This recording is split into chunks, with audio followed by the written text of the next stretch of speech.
Olá pessoal, tudo bem? Primeiramente gostaria de me apresentar. O meu nome é Tayla Camargo e o objetivo desse vídeo é poder fazer uma análise acerca do trabalho científico de tema Poder Constituinte, uma visão crítica, segundo as teses de Jacques Rancière e Antônio Negri, escrito ou desenvolvido, na realidade, pela autora Luísa Portugal. Mas antes de nós entrarmos, nessa análise desse trabalho científico, seria interessante, nós então nos reportarmos lá nos primórdios, quando se começa a abordar o que vem a ser o constitucionalismo, ou o que veio a ser esse movimento. Mesmo que naquela época não se conhecesse o termo constitucionalismo, mas esse movimento já se inicia, de acordo com alguns doutrinadores, lá na época antiga ainda. Bom, esse movimento, desde o início, de acordo com os doutrinadores, ele já visava a limitação do poder do Estado para fazer com que os indivíduos pudessem ter garantidas as suas liberdades individuais. E esse é um movimento que teve origem ainda bem lá na época da sociedade hebraica, né? Lembra daquela história lá de Moisés, das 10 leis que foram recebidas por Deus, né? E esses 10 mandamentos, na realidade, né, o termo ideal seria 10 mandamentos, eles são ali elencados no segundo livro da Bíblia, né? Que é o livro de Êxodo, no capítulo Êxodo, né? No capítulo 20, e lá você vai poder ver que existem 10 mandamentos estabelecidos ali por Deus para o povo judaico. Então, assim, a partir daquele momento é possível ainda perceber a concepção da existência de um líder que governa e que é um líder humano e que acima dele existem leis às quais ele também está sujeito. Agora vamos pular bem mais para perto agora da nossa época aí, né? Nessa parte histórica, uma época mais atual em que podemos perceber que o movimento constitucionalista ele realmente ganha o ápice, né? Lá no século XVIII, quando se consolida o liberalismo. É nesse período do liberalismo que, de fato, o movimento constitucionalista ele ganha força. Com a garantia das liberdades individuais, o pensamento que coloca em primeiro lugar a primazia do indivíduo ganha uma grande força, como bem falei, no liberalismo. E isso impulsionado pela burguesia. O que a burguesia pretendia? Eles pretendiam garantir ali uma livre circulação de mercadoria, sem que pudesse existir uma grande intervenção por parte do Estado. Agora, esse constitucionalismo mais atual, o constitucionalismo chamado de tradicional, conhecido como o movimento jurídico e político com o intuito de limitar o Estado, sendo fixado então a Constituição escrita, ele surgiu nesse contexto em que temos dois marcos importantes, né? Um desses marcos é a Carta Americana, né, de 1787, e o outro é a Constituição Francesa de 1791. Pois bem, de acordo com o doutrinador Marcelo Novellino, o constitucionalismo é o ideal das liberdades dos cidadãos, ainda que os mecanismos utilizados para alcançá-lo sejam variáveis de acordo com a época e as tradições de cada estado. Esse é o pensamento de Marcelo Novellino. Dentro do constitucionalismo em que atualmente conhecemos, é que temos o conceito do que vem a ser o poder constituinte originário, que, de acordo com a doutrinadora Ana Carolina Cunha Ferraz, é o poder que intervém para estabelecer a Constituição, tendo capacidade de organizar o Estado sem nenhuma limitação ou condicionamento. É bem interessante nós fazermos aí uma fixação desse termo, né? do que nós entendemos sobre o poder constituinte originário, que é sem nenhuma limitação ou condicionamento. E isso é o entendimento dos doutrinadores às quais nós seguimos, certo? Para Marcelo Novellino, a expressão poder originário, poder constituinte originário, é utilizada para diferenciar o poder instituidor da Constituição daquele poder que é responsável para a alteração de seu texto, bem como o poder encarregado da elaboração da Constituição dos Estados-membros, que são aqueles dois poderes, né? O poder constituinte derivado e o poder constituinte decorrente. Nós fizemos aí essa síntese rápida, só para nós lembrarmos qual é o nosso entendimento sobre o constitucionalismo e o que vem a ser compreendido também dentro desse sistema constitucionalista tradicional ou constitucionalismo mais moderno, o que nós entendemos sobre o poder constituinte originário, o derivado e o decorrente. Partindo então dessa recapitulação, né, do que nós entendemos sobre esse constitucionalismo mais tradicional, é que nós vamos agora adentrar, né, dentro da análise do que propõe esse artigo científico. Esse artigo científico vai fazer essa análise, né, desses dois autores aí, Jacques Rancière e Antônio Negri. Os dois autores fazem uma abordagem assim bem divergentes acerca do constitucionalismo. Então vamos lá. Nesse artigo científico, nesse trabalho científico, a autora ela inicia introdutoriamente explicando os fins desejados pela exposição do posicionamento desses autores. Ela busca, nesse trabalho, questionar, então, o significado do conceito mais conhecido como poder constituinte, né? Assumido desde a tradição jurídico-constitucionalista e as quais há problemáticas que surgem acerca dessa definição que nós abordamos anteriormente. Definição de quê? De poder constituinte. A autora ainda apresenta nesse trabalho o seguinte: o poder constituinte realiza um movimento específico. Ele aparece inicialmente como força motriz que leva à formação de uma nova sociedade. Em seguida, este mesmo poder é o responsável pela elaboração da Constituição que irá guardar as normas políticas fundamentais daquela comunidade ou daquela sociedade, né? Após a realização desse movimento, né, o poder constituinte é relegado a um estado de latência, passando então o povo a ser governado pelo chamado poder constituído, que será o responsável por organizar a vida sociopolítica daquela nova sociedade. E aí, esse poder constituinte só volta a se manifestar novamente se houver uma ruptura com a Constituição vigente. Nesse ponto, a autora, ela entende que cai, então, o poder que foi constituído para poder se formar um novo poder. Pois bem, pessoal, o outro ponto que foi apresentado pela autora é que ela questiona a respeito das implicações antidemocráticas que decorre dessa concepção que acreditamos e que recebemos como constitucionalismo, que consiste em um poder constituinte que se exime de qualquer responsabilidade sobre o que ele próprio constituiu. E isso que é o questionamento da autora. Vamos agora apresentar o que ela propõe acerca do pensamento, que vocês vão perceber a divergência dos pensamentos de Negri e de Rancière.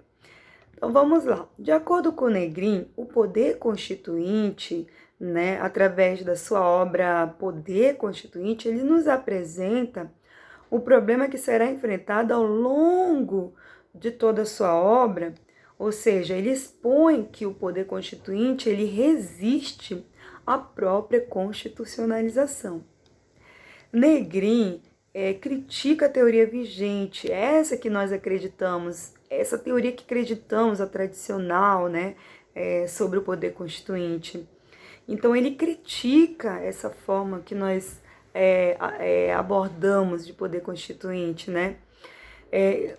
Esse poder, né, para Negrin, se identifica com a própria política, no sentido que ele não deve ser entendido unicamente como fonte de produção de normas.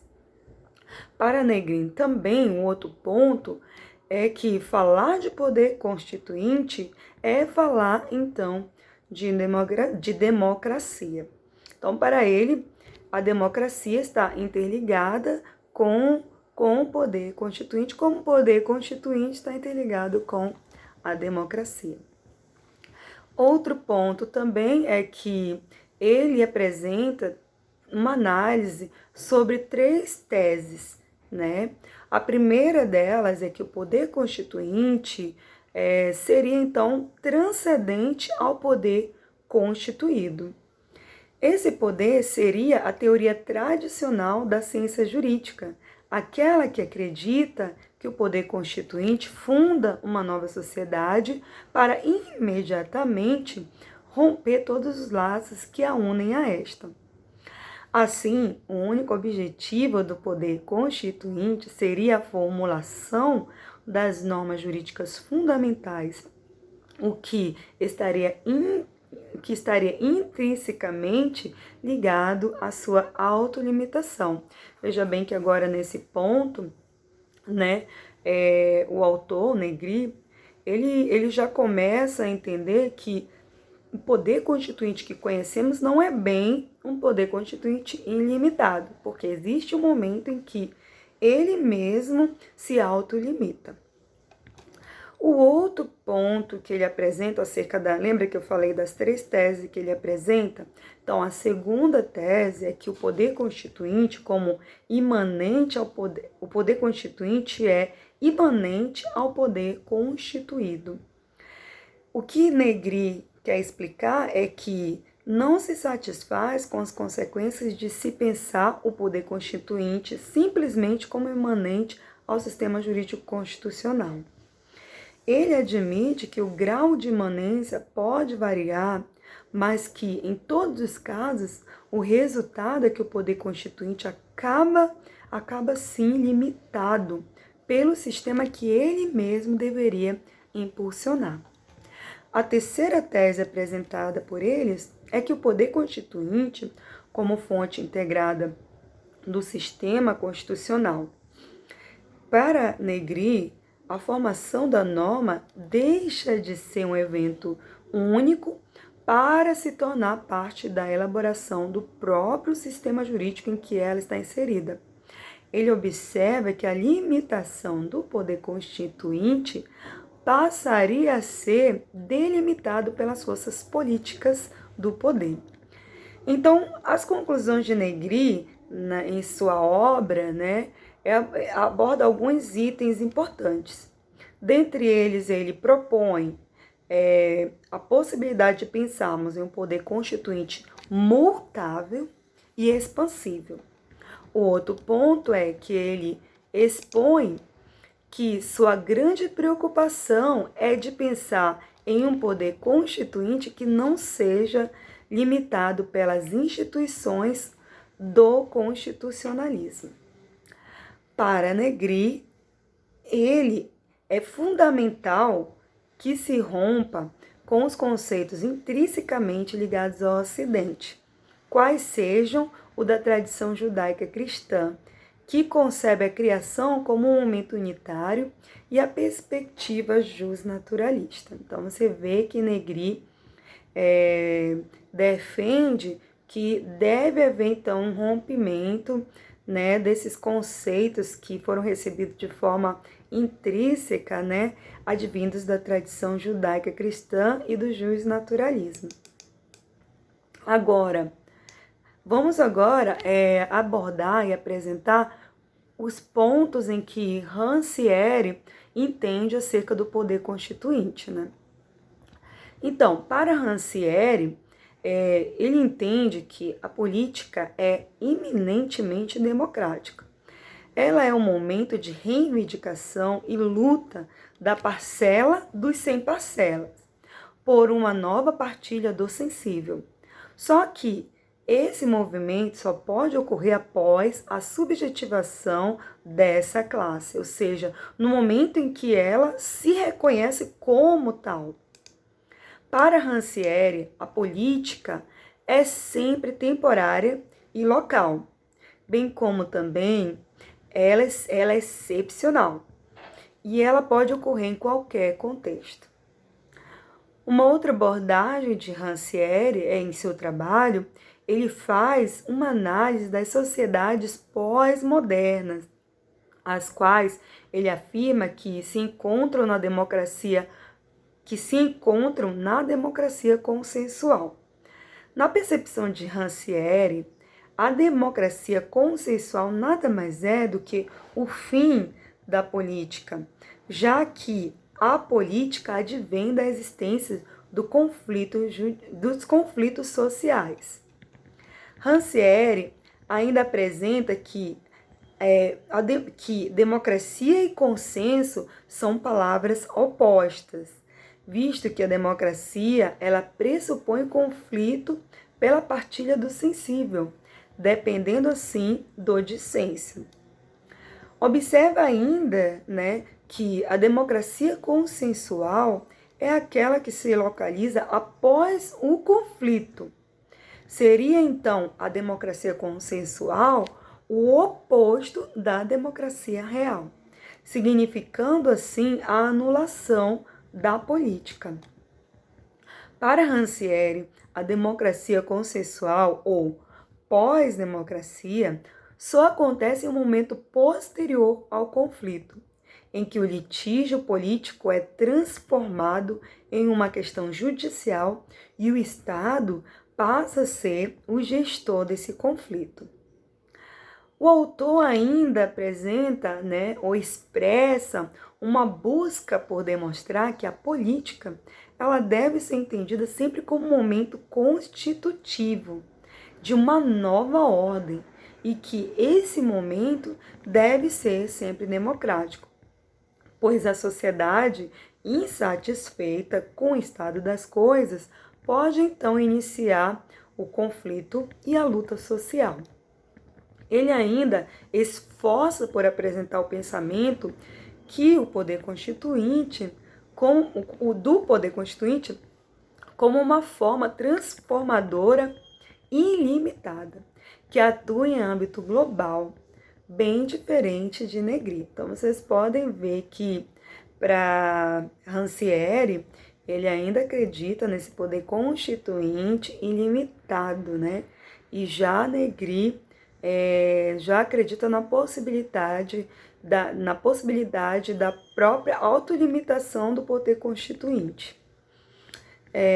Concluindo, então, essa análise, desse trabalho científico, podemos, então, perceber os posicionamentos divergentes de ambos os autores, a respeito da atuação do poder constituinte originário.